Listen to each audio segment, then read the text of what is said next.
32 teams, 64 matches, billions of eager fans. The 2014 World Cup gets underway this Thursday, and we're about to find out if Brazil is ready for it.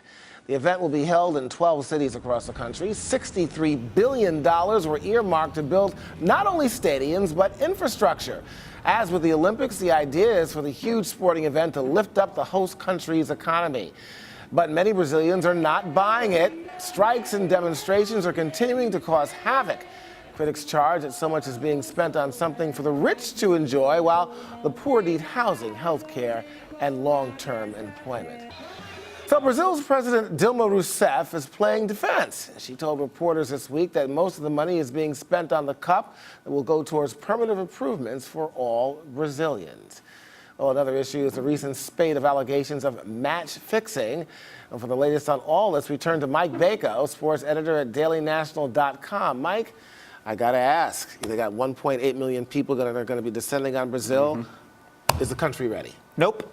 Not at all. Oh, you're not mixing it here. Stadiums not ready, transportation not ready, the supposed high-speed rail link for Rio to Sao Paulo, that never got off the ground. So I think those 1.8 million people seeing all of the stories that are coming out, stadiums not being done, in disrepair, some of the test matches that they did in some of the stadiums resulted in elevators breaking down, bathrooms over flooding, not even getting in the proper amount of people to do FIFA-sanctioned test matches. So stadiums that are 70,000, not even letting in 35 to 40,000 people for these test matches. Well, so what do you make of all this? I mean, of course, when the Sochi Olympics came up, there was concern that, there are things that weren't put in place, but nothing on the level of this magnitude here. Are we talking perhaps about corruption? I don't know if it's so much corruption as much as just not utilizing this 7 years that they had from being awarded the games until now. There was so much promise, so many stadiums being built. For some reason, they decided to go ahead and build 12 stadiums instead of the usual allotment that FIFA wants of 8 stadiums. And some of these stadiums being built out in the Amazon rainforest in cities where second and third tier stadiums with soccer clubs that will never use them and will never be able to fill them. Wait, let me understand this insanity here. Building a stadium in the Amazon rain, what? Well, it goes to what you said in your intro in terms of thinking about this being long-term benefit for Brazil, building a stadium out in the middle of nowhere, somehow thinking that that's going to revitalize the economy, revitalize tourism in that area. It's just not going to happen. It was misguided from the very beginning, and you see this with not only the World Cup, but with the Olympics. You mentioned earlier with Sochi, trying to transform cities. It just never works out. Building a stadium in the middle of nowhere.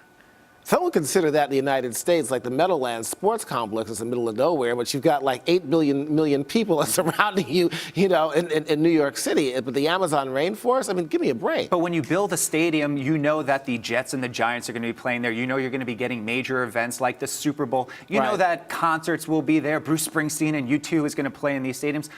They call these stadiums after the Olympics, after the World Cup, white elephants. They just sort of stand there, they decay, they fall down, misuse, and it costs millions of dollars to keep these stadiums up year in and year out. Okay, maybe 500 years will be like the Mayan ruins. We can go visit them on vacation. Yeah, that might be what it would be good for. Yeah, please, let's move on ahead here.